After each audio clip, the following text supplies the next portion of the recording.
Evangeline మీ ఎదురుగా ఉన్నటువంటి మాస్టర్ను చరిత్ర అధ్యాపకునిగా చూశారు. సో నేను సహజంగా రంగస్థల కళాకారుని కాబట్టి సమర్థవంతంగా ఆ ప్రతిభ ఉంది కాబట్టి సందర్భానుసారంగా విభిన్నమైన పాత్రలు పోషించడం నాటక ధర్మం.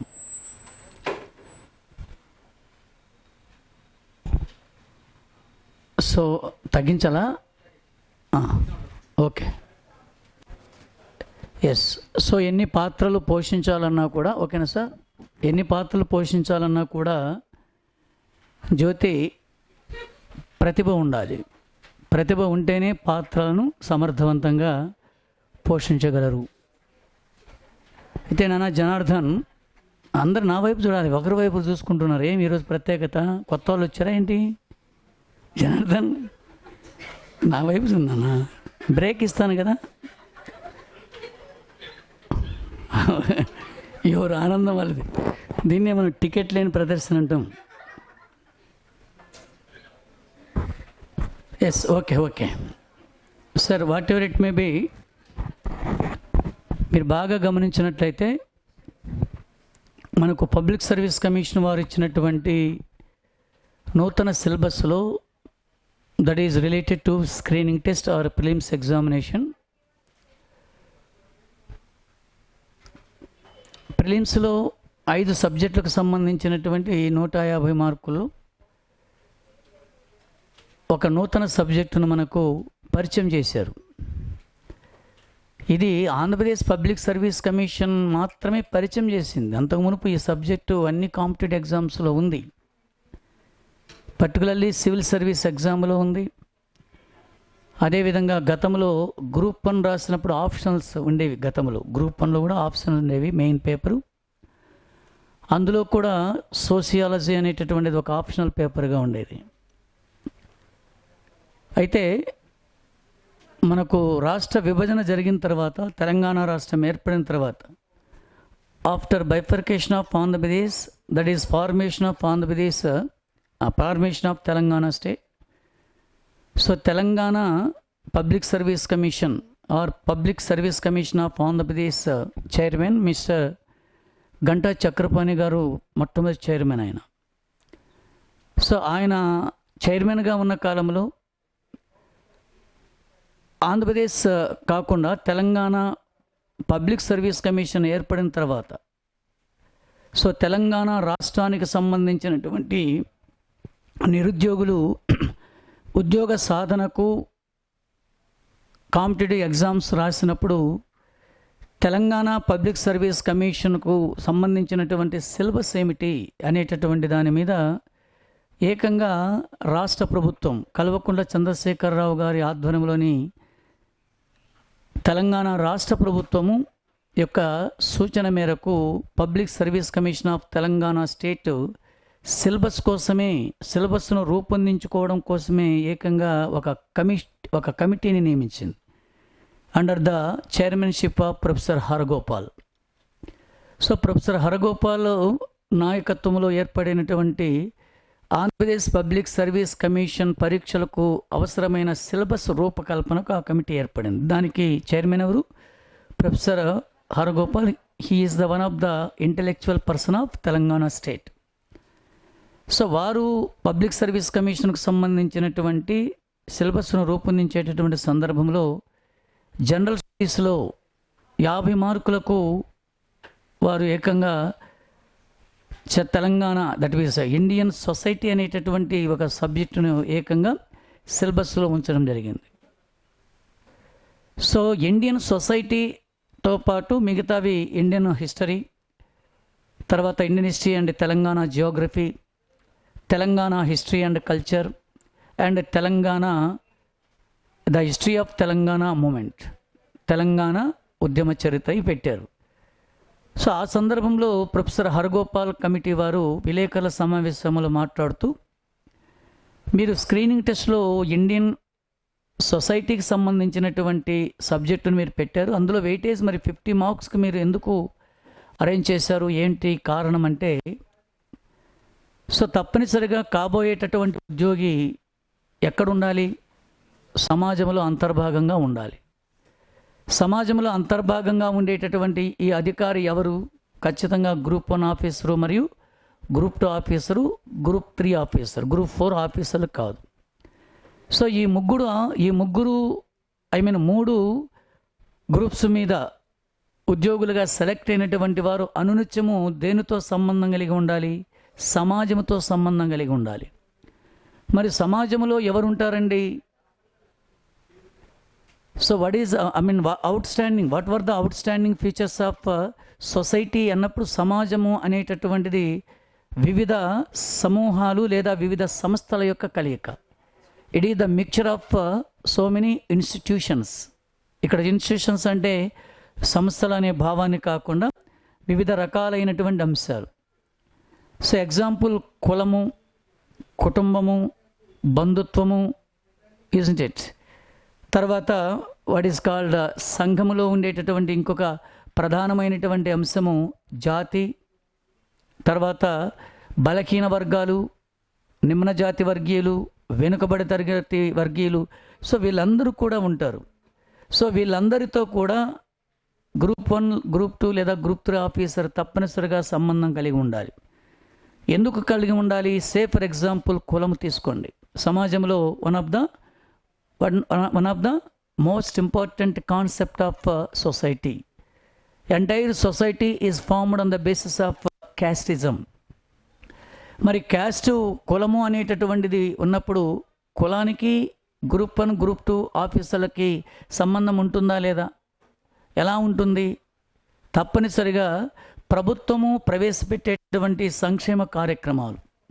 So any welfare schemes which were introduced by government of state, ప్రవేశపెట్టినటువంటివి వివిధ కులాల వారికి చెందాలి. మరి ఆ స్కీమ్స్ చెందాలి అంటే ఆ స్కీమ్స్ తీసుకోవడానికి కావలసినటువంటి అర్హతన ఆ కులస్తునికి ఉందా లేదా అని తెలవాలంటే తప్పనిసరిగా నీకు ఇండియన్ సొసైటీ మీద అవగాహన ఉండాలి అనేటటువంటి ఒక ప్రధానమైనటువంటి అంశం. సో కుల ప్రాతిపదిక మీద సంక్షేమ కార్యక్రమాలు అందుతాయి. మరి కులంలో కూడా ఎగ్జాంపుల్ చెప్తున్నాను, ఉదాహరణ. కులంలో కూడా అప్పర్ క్యాస్ట్ ఉంటాయి, మిడిల్ క్యాస్ట్ ఉంటుంది, లోయర్ క్యాస్ట్ ఉంటుంది. మరి అప్పర్ క్యాస్ట్ అనేటటువంటిది మనకు ఎలా తెలుస్తుంది? How we have to identify that caste is upper caste అని ఎలా గుర్తించుకోగలము? It is recognized by government, issued by the government, that is popularly known as caste gazette. అందులో మనకు ప్రస్తావించబడుతుంది. సో ప్రభుత్వం ప్రవేశపెట్టేటువంటి ఏ సంక్షేమ కార్యక్రమం అయినా కూడా ఒక కులస్తునికి అందాలి అంటే ఆ కులము యొక్క లేదా ఆ కులానికి సంబంధించినటువంటి వ్యక్తి యొక్క ఆ కులస్థాయి, స్టేటస్ ఆఫ్ క్యాస్ట్ అనేటటువంటి దానిని బట్టే ఉంటుంది. Say for example there were so many caste are there in the society. ఉదాహరణకి మనము కాపు కులస్తులు లేదా రెడ్డి కులస్తులు.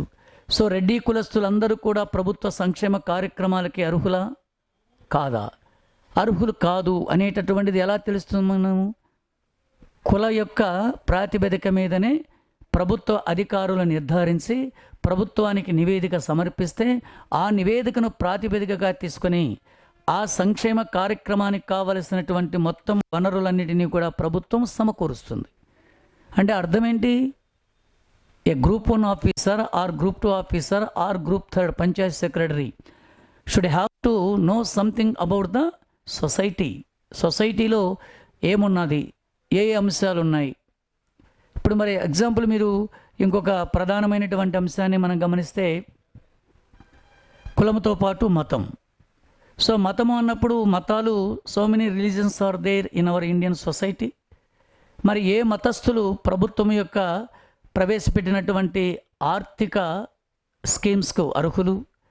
అదేవిధంగా ఏ కులానికి సంబంధించినటువంటి వారికి ప్రభుత్వం నుంచి ప్రత్యేకమైనటువంటి మినహాయింపులు వస్తాయి? అలాగే ఏ మతస్థుల వారికి ప్రభుత్వం నుంచి ప్రత్యేకమైనటువంటి మతపరమైనటువంటి సదుపాయాలు ఉన్నాయి? Say for example Christianism, say for example Muslimism. So religions are the part and parcel of society. మరి ముస్లిం మతస్థులు ఉన్నారు. ముస్లిం మతస్థులకు ప్రభుత్వాలు, రాష్ట్ర ప్రభుత్వం కానీ లేదా కేంద్ర ప్రభుత్వం కానీ కొన్ని ప్రత్యేకమైనటువంటి యాత్రా సౌకర్యాలు కల్పిస్తూ ఉంటుంది. మరి యాత్రా సౌకర్యాలు కల్పించేటప్పుడు మరి ఆ ముస్లింకు సంబంధించినటువంటి ఆ వ్యక్తి అందులో ఏ సెక్ట్కి చెందినవాడు, అతని యొక్క ఆదాయం ఎంత ఉంది, అతను బిలో లివింగ్ కాస్ట్కి ఉన్నాడా లేకపోతే అప్పర్ లెవెల్లో ఉన్నారా, దీనికి ప్రభుత్వం ప్రవేశపెట్టినటువంటి మక్కా యాత్రకు ప్రభుత్వం ఇచ్చినటువంటి ఈ యొక్క సౌకర్యానికి అతని అర్హుడా లేదా అనేటటువంటిది ఆధారపడి ఉంటుంది. దాన్ని బట్టే కదా ప్రభుత్వానికి అధికారులు రిపోర్ట్ ఇస్తే రిపోర్ట్ ప్రకారము collector of that particular district arranges programme. కాబట్టి ఇన్ని కారణాలు ఉన్నాయి కాబట్టి ప్రభుత్వము జారీ చేసేటటువంటి లేదా ప్రభుత్వం ప్రవేశపెట్టేటటువంటి ప్రతి సంక్షేమ కార్యక్రమం కానీ లేదా అభివృద్ధి కార్యక్రమం కానీ సజావుగా సమాజంలో జరగాలి అంటే తప్పనిసరిగా ప్రభుత్వ అధికారికి ప్రభుత్వ యంత్రాంగానికి మధ్య సంఘము ఉండాలి, సొసైటీ అనేటటువంటిది ఉండాలి. సో సొసైటీ మీద అధికారికి అవగాహన లేకపోతే it is not possible to play his role efficiently. సమర్థవంతంగా పాత్రను పోషించగలడా? తాను ఒక మండలానికి ఒక అధికారి అయితే group 2 officer, that is deputy tahsildar. భవిష్యత్తులో మీరు ఆ మండలంలో ఎంతమంది వెనుకబడిన వారు ఉన్నారు, ఎంతమంది ఎస్సీ వాళ్ళు ఉన్నారు, ఎంతమంది ఎస్టీ వారు ఉన్నారు, ఎన్ని సౌకర్యాలు వాళ్ళకి సమకూరుతున్నాయి, ప్రభుత్వం ఇచ్చేటటువంటి వారు ఎంతమంది, ఫీజు రియంబర్స్మెంట్కి ఎంతమంది అర్హులు, whatever it may be, అది మీకు తెలవాలి అంటే తప్పనిసరిగా you should have to know something on the basis of casteism or religion, that is Christianism, Muslimism, Hinduism, whatever it may be. ఈ మతాలన్నీ కూడా ఎందులో భాగం? సమాజంలో భాగమే. కాబట్టి ఇన్ని కారణాల వల్ల ఒక ప్రభుత్వ అధికారి ప్రభుత్వ యంత్రాంగం ప్రవేశపెట్టేటటువంటి లేదా ప్రభుత్వం ప్రవేశపెట్టేటటువంటి సంస్కరణలన్నీ కూడా లేదా రిఫార్మ్స్ అన్నీ కూడా సమర్థవంతంగా అమలు చేయాలి అంటే he must be know something about the society. అందులో ఏ సొసైటీ తెలిసి ఉండాలి? ఇండియన్ సొసైటీ తెలిసి ఉండాలి. ఎందుకు తెలిసి ఉండాలి ఇండియన్ సొసైటీలో? ఇండియన్ సొసైటీ అనేటటువంటిది ఎందుకున్నారు? Tomorrow you are going to appointed by the government of Andhra Pradesh in Andhra Pradesh state. మీరు ఆంధ్ర సొసైటీని ఎందుకు చదవకూడదు? ఇండియన్ సొసైటీని ఎందుకు పెట్టారు? Because of our culture is unity in diversity, diversity in unity. కాబట్టి భారతీయ సమాజంలో ఆంధ్రుల అంతర్భాగము తప్ప ఆంధ్రులకంటూ ప్రత్యేకమైన సమాజం లేదు. ఆంధ్రప్రదేశ్లో హిందూ మతం ఉంది, ఉత్తరప్రదేశ్లో హిందూ మతం ఉంది, ఆంధ్రప్రదేశ్లో క్రైస్తవ మతం ఉంది, మహారాష్ట్రలో క్రైస్తవ మతం ఉంది, ఆంధ్రప్రదేశ్లో ముస్లిం మతం ఉంది, అలాగే వాట్ ఈస్ కాల్డ్ కర్ణాటక రాష్ట్రంలో ముస్లిం మతం ఉంది. అంటే సమాజానికి సంబంధించినటువంటి అంశాలు కేవలం ఏ ఒక్క రాష్ట్రానికి ఏ ఒక్క పరిమితమైన భూభాగానికి సంబంధించినటువంటివి కావు, ఎంటైర్ భారతదేశ సమాజానికి సంబంధించినటువంటివి. కాబట్టి so we should have to know something about Indian society. ఇది చాలా ఇంపార్టెంట్. ఆ విధంగా ఆయన అత్యంత వివరంగా వివరించాడు. ఆ విషయం తెలియనటువంటి వాళ్ళకి తెలియదు, కానీ మాకు సబ్జెక్ట్ ఆల్రెడీ మేము మాస్టర్ డిగ్రీ అయిపోయిన తర్వాత గ్రూప్ 1 సివిల్ సర్వీస్ రాసినటువంటి వాళ్ళగా మాకు తెలుసు ఇండియన్ సొసైటీ అనేటటువంటిది ఏంటి. ఆ సబ్జెక్ట్ ఒకసారి నేను ఆప్షనల్గా కూడా తీసుకొని ఒక కాంపిటేటివ్ ఎగ్జామ్స్కి ప్రిపేర్ అయ్యాను. కాబట్టి ఆయన చెప్పినటువంటి విధానం చూసారా, ఇది అవసరమా కాదా ఇండియన్ సొసైటీ? కానీ ఇప్పటికైనా కూడా ఆంధ్రప్రదేశ్ పబ్లిక్ సర్వీస్ కమిషన్ మేల్కొనింది, ఒక మంచి సబ్జెక్టు మీకు ఇవ్వడం జరిగింది. అది కంపల్సరీగా మీకు అవసరం కూడా. మీకు అవసరమైనప్పుడే మీ డ్యూటీని మీరు సమర్థవంతంగా నిర్వహించగలరు. కనుక మీరు 5 సబ్జెక్టుకు సంబంధించినటువంటి ఇండియన్ సొసైటీ 5 సబ్జెక్టుకు సంబంధించినటువంటి స్క్రీనింగ్ టెస్ట్లో లేదా 150 మార్కులకు సంబంధించినటువంటి స్క్రీనింగ్ టెస్ట్ అయినటువంటి 5 సబ్జెక్టులలో ఇండియన్ సొసైటీ 30 మార్కులు ఉన్నాయి. సో 30 మార్కులలో కనీసం అంటే 28 నుంచి 29 మార్కులు నేను తప్పనిసరిగా సాధించాలి అనేటటువంటి కోణంలో ఇండియన్ సొసైటీని చదవకండి. ఫస్ట్ పాయింట్ అది. నేను కాబోయేటటువంటి ఆఫీసర్ని, గ్రూప్ 1 ఆఫీసర్ని, గ్రూప్ 2 ఆఫీసర్ని అనునిత్యము నేను చేసేటటువంటి నా విధులు సమర్థవంతంగా నిర్వహించాలంటే సమాజంలో ఉండేటటువంటి ప్రతి అంశం మీద నాకు అవగాహన కలిగి ఉండాలి. Then only I can play that role very sufficiently or efficiently అనే కోణంలో మీరు ఆలోచన చేసి సబ్జెక్ట్ ప్రిపేర్ అయినట్లయితే so definitely you will get your goal. There is no doubt about it. అది ఖచ్చితంగా మీకు వస్తుంది. మరి ఇండియన్ సొసైటీని మీరు చదివేటటువంటి సందర్భంలో 30 మార్కులు పెట్టారు. సో 30 మార్కులు అనేటటువంటివి so these are not an ordinary marks అండి.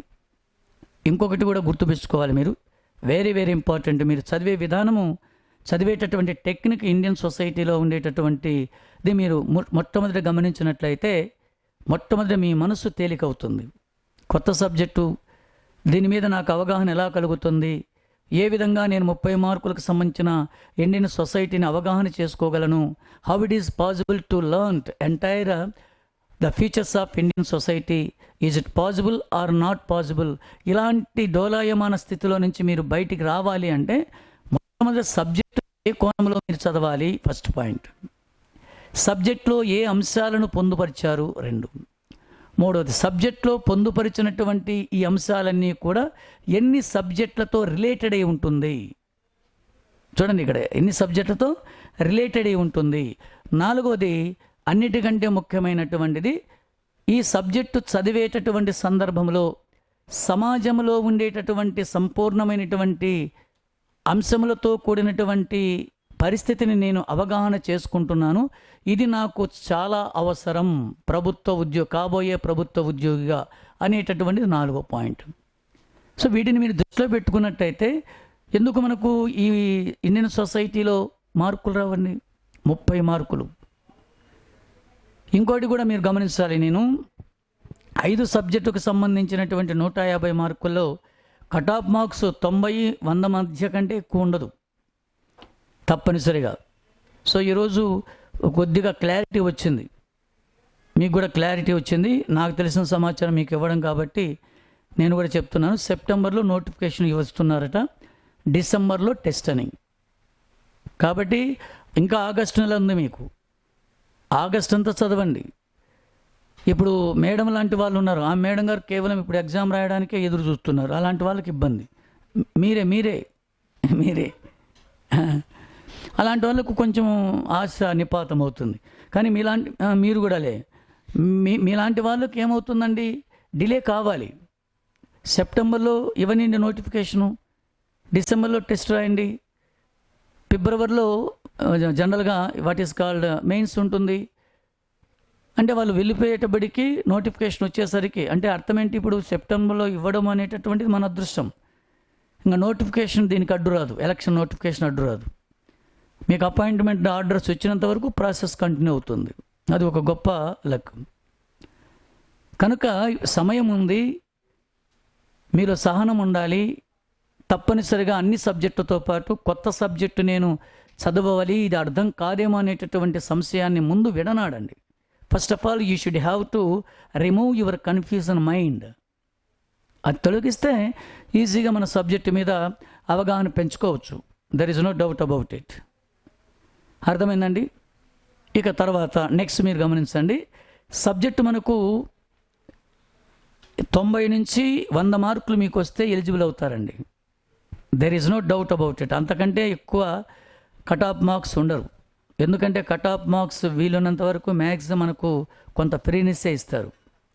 90 నుంచి 100 మార్కులు కట్ ఆఫ్ మార్క్స్ అన్నప్పుడు మనకి ఎన్ని సబ్జెక్టులు ఉన్నాయి? 5 సబ్జెక్టులు ఉన్నాయి. ఈ 5 సబ్జెక్టులో ముందు 3 సబ్జెక్టులు థిరిటికల్ సబ్జెక్టులే కదా, జియోగ్రఫీ కానీ, ఇండియన్ హిస్టరీ కానీ అండ్ ఇండియన్ సొసైటీ కానీ. అవునా? 3 సబ్జెక్టు మీరు శుభ్రంగా బాగా చదివితే 60 మార్కుల నుంచి 70 మార్కులు ఈజీగా వస్తాయి. 90 మార్కుల్లో 70 మార్కులు ఈజీగా వస్తాయండి. రెండోది arithmetic, reasoning and current affairs. Madam గారు ఆలోచన చేస్తున్నారు, మీరు ఎందుకు లేదు సార్ స్టాండింగ్లో ఉండి రకరకాలుగా చెప్తుంటారు, చదివే వాళ్ళకి మాకు అర్థమవుతుందని మేడం గారి ఆలోచన. ఒక లక్ష్యం ఉన్నప్పుడు మన క్లారిఫికేషను, మన క్యాలిక్యులేషన్ 2 ఉండాలి.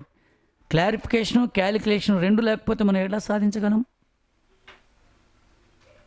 Current affairs plus arithmetic reasoning 25 మార్కులు రావనా వజ్రము, అదే రత్నం. మరి ఎందుకు గెటాన్ కావాలండి స్క్రీనింగ్ టెస్ట్? నాకు తెలిసినంతట్లో నిజంగా మీలో సాహసం ఉంటే, క్లారిఫికేషన్ ఉంటే, క్యాలిక్యులేషన్ ఉంటే, నేను ఏ విధంగా మెయిన్స్ ఎగ్జామ్ గెటాన్ కావాలనే దాని మీద దృష్టి పెట్టాలి. నిజంగా నా అభిప్రాయం ప్రకారం మీరు మొదటి స్పీడ్ బ్రేక్లోనే ఇబ్బంది పడుతుంటే ఎట్లా? మొదటి స్పీడ్ బ్రేకే సింగిల్గా ఉంది, తార్ రోడ్లో మీద ఒక సింగిల్గా వేశారు. అటువైపు దాటితేనే దాదాపు 4-5 స్పీడ్ బ్రేక్స్ ఉన్నాయి. అవి ఎప్పుడు దాటుతారు మీరు? కనుక దీన్ని ఒక క్యాలిక్యులేషన్ చేసుకుంటే it is very easy to get your screening test or prelims examination. Prem Kumari, అర్థమైందన్నా? కంపల్సరీగా మీరు పాస్ అవుతారు, అందులో డౌట్ లేదు. ఇక డెఫినెట్గా మనము ఎక్కడికి వస్తాము? Indian society.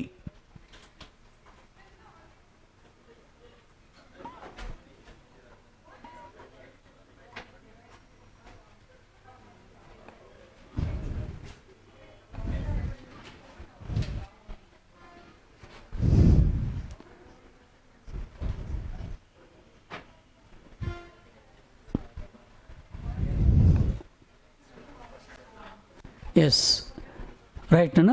మీరు హిస్టరీ నోట్స్లో రాసావు అలవాట్లో పొరపాటుగా. ఏం నోట్స్ అది? కొత్త నోట్స్ అన్న. ఓకే ఓకే, ఇది రాసుకొని శివాజీ లెసన్లో రాసావు. Okay very good. ఓకేనా? So Indian society and structure. So 30 marks కదమ్మా. సో 30 మార్క్స్ అనేటటువంటివి మీరు డెఫినెట్గా 27 to 28 మార్క్స్ ఈజీగా మీరు సాధించవచ్చు. ఈజీ. ఎలా ఈజీ అనేటటువంటిది మీరు సింపుల్గా నేను అనలైజ్ చేస్తే మీకు అర్థమవుతుంది. సో 30 మార్క్స్ అన్నప్పుడు మీరందరూ కూడా సిలబస్ చదువుకొని వచ్చారు కదా నేను చెప్పిన ప్రకారము కదా. So how many units are there in that subject? 3 units. So each unit consists of 10 marks కదా, 10 మార్కులు ఉన్నాయి. సో 3 యూనిట్లను మీరు బాగా జాగ్రత్తగా గమనిస్తే, if you have observed very clearly about 3 chapters, అందులో ఎన్ని సబ్జెక్టులకు సంబంధం ఉందండి? ఈ సబ్జెక్టు ఎన్ని సబ్జెక్టులతో సంబంధం ఉందో తెలుసా మీకు? ఓకే, చూడండి ఇక్కడ. First one is Indian history.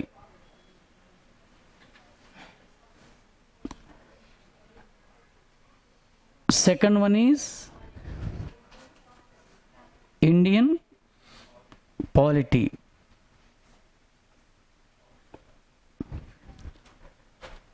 Third one is Indian geography.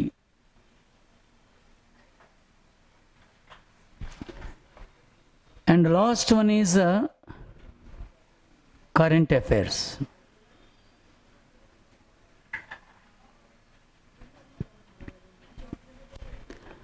So ఇక్కడ మీరు బాగా జాగ్రత్తగా అబ్జర్వ్ చేయండి. చూడండి, first one is Indian history, second one is Indian polity, third one is Indian Geography, and last one is current affairs. So 4 సబ్జెక్టుల కలయికే ఏందండి? Indian society. దాని గురించి మీరు పెద్దగా ఆందోళన చెందుతున్నారు అంటే సబ్జెక్ట్ మీద కొంత మీకు అవగాహన లేకపోవడం వల్లనే. సో 3 చాప్టర్లు మీరు చదివారు. 3 చాప్టర్లు చదివినప్పుడు ఇండియన్ హిస్టరీతో ఎలా సంబంధం ఉంది, ఇండియన్ పాలిటీతో ఎలా సంబంధం ఉంది, ఇండియన్ జియోగ్రఫీ ఎలా అవుతుంది, అసలు కరెంట్ అఫైర్స్ దీనికి సంబంధం ఏమిటి అన్నటువంటి విషయాన్ని మనం గమనించవచ్చు. సో ఇప్పుడు ఇండియన్ హిస్టరీ అని చెప్పామనుకోండి, అసలు ఇండియన్ హిస్టరీ ఏదవుతూనే ఇండియన్ సొసైటీ స్టార్ట్ అవుతుంది. అర్థమైందా? ఇండియన్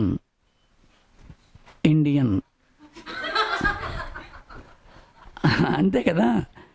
అంటే మీరు బాగా అబ్జర్వ్ చేయండి, ఇండియన్ హిస్టరీ అనేటటువంటి పదముతోనే ఇండియన్ సొసైటీ అనేటటువంటిది ఉందా? ఇండియన్ సొసైటీ మీద ఇండియన్ హిస్టరీ ఉందా? Indian society is part and parcel of Indian history. అదొక పాయింట్ మనకు గమనించాలి. అంటే నువ్వు కంపల్సరీగా ఏం చదవాలి? ఇండియన్ సొసైటీ తర్వాత విషయం. ఇండియన్ అనే పదముతో నువ్వు స్టార్ట్ చేయాలంటే నువ్వు హిస్టరీతోనే స్టార్ట్ చేయాలి అని అర్థం. ఇండియన్ అనేటటువంటిది ఒకసారి మీరు గమనించండి. The word Indian is derived from the yes, చూసారా, హిస్టరీ కూడా ఇక్కడ ఉపయోగపడుతుంది. అదే మీరు అక్కడి నుంచి స్టార్ట్ కావాలి.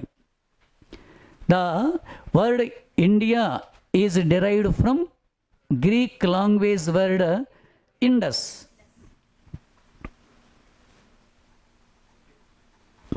ఇండస్ ఒకసారి మీరు జాగ్రత్తగా అబ్జర్వ్ చేయండి. ఇండస్ అనేటటువంటి పదము నుండే మనకు ఇండియా అనేటటువంటి పదం వచ్చింది. ఇండస్ అనే పదము రావడానికి బలమైనటువంటి ఆధారము లేదా అసలైనటువంటి కారణమైనటువంటి నది ఏది Janardhan? Yes, Greek people are citizens of Greek country called the river Sindh as Indus. So the word Indus is occupied an important place in our Indian society. Indian అనే పదం రావడానికి ప్రధాన కారణం ఏంటి?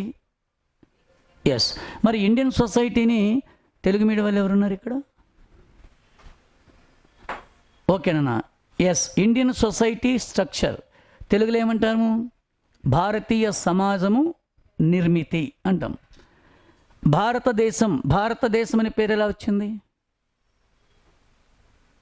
The English word India is derived from, మీరు గుర్తుంచుకోండి.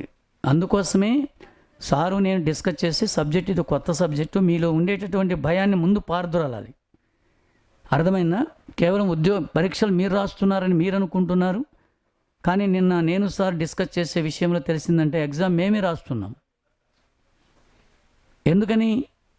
Ranks కొన్నిన్నా మనకు రావాలి, కొన్ని అంటే అర్థమేంటి మీ అన్నీ అర్థమైందా? కొన్ని అంటే నేనే అనుకోండి నువ్వు. ఆ సందర్భంలో ఎన్ని ఆలోచన చేస్తారండి? కాబట్టి ఈ సబ్జెక్టును వీలున్నంత వరకు మన స్టూడెంట్స్లో ఉండేటటువంటి ఫోబియాను పారద్రోలాలి. First point. రెండవది, ఇండియన్ సొసైటీలో తప్పనిసరిగా 25, 27 మార్కుల మధ్య మనం సాధించాలి. ఈ రెండు కోణాలలోనే సార్ నాకు ఆ బాధ్యత చెప్పారు. వాస్తవంగా అయితే నాకు కూడా కొంత షెడ్యూల్ ఇబ్బందిగానే ఉంది. లేదు మాస్టర్, మనం కంపల్సరీగా మన వాళ్ళకి ప్రిలిమ్స్లో నుంచి కంపల్సరీగా మెయిన్స్కి వాళ్ళని జంప్ చేయాలంటే Indian society is also one of the most important subject అనే ఉద్దేశంతో చేశాం. కనుక ఆయన అంత డీటెయిల్గా మనం సబ్జెక్ట్ చెప్పడానికి ఎందుకు ఇక్కడ ప్రయత్నించామంటే, సబ్జెక్టు మీద అవగాహన లేనటువంటి మీరు, సబ్జెక్టు ఏం చదవాలో తెలియక తికమకమడేటటువంటి మీరు, సబ్జెక్టు మీద ఇంత అవగాహన మనము సులభంగా కలిగించుకోవచ్చు, ఒక ఇండియన్ సొసైటీ అంతా ఇంత సులభమైనటువంటి సబ్జెక్టా అనేటటువంటి ఒక పాజిటివ్ మైండ్ మీలో ఇంజెక్ట్ చేసుకోవడంలో భాగంగానే నేను బాధ్యత తీసుకున్నా. అర్థమైందండి? కనుక మీరు జాగ్రత్తగా సబ్జెక్ట్ డిలే అయినా పర్వాలేదు. డిలే అంటే ఆఫ్టర్ ఎగ్జామినేషన్ కాదు, ఎక్కువ సమయం తీసుకొని సబ్జెక్ట్ మీద గ్రిప్ తీసుకోవాలి. రెండవది ఏంటంటే, దీని మీద మీకు అవగాహన కలగాలి అంటే తప్పనిసరిగా అవగాహన చాలా ఉండాలి. మీరు అవగాహన కలగాలంటే అవగాహన చాలా కలిగి ఉండాలి. అర్థమైందా? అన్నీ తెలిసిన వాటికే ఉంటాయి. చాలా సింపుల్. మీరు సమాజంలో అనునిత్యము మీరు సమాజం మీద కొంచెం అవగాహన ఉండేట్టుగా ఉంటే ఈజీగా అర్థం చేసుకోవచ్చు.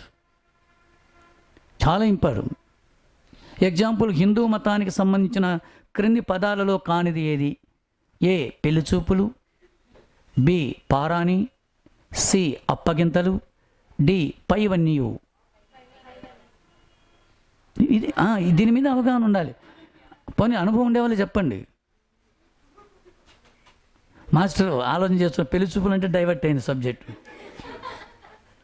సో ఇవన్నీ హిందూ మతంలో ఉండాలి లేదండి. మరి పైవన్నీ ఏంటివి అంటే, నాకు తెలిసినంతట్లో మీకు బాగా గమనించండి, వారు అడిగేటటువంటి ప్రశ్నలలో జనరల్ క్వశ్చన్స్ దాదాపు 10ంటికి మీరు ఈజీగా చేయగలరు. 10 మార్కులు ఈజీ. మీకు సమాజం మీద కొంత అవగాహన ఉంటే, మీరందరికీ స్నేహితులు ఉన్నారు, వివిధ కులాలు మతాల వారికి. వారి సాంప్రదాయాల మీద మీకు కొంత అవగాహన ఉంది. అర్థమైందా? మొత్తం అంతా కూడా. కాబట్టి మీరు జాగ్రత్తగా రిసీవ్ చేసుకోండి. రెండవది, రాసుకునేటటువంటి దానికంటే మీరు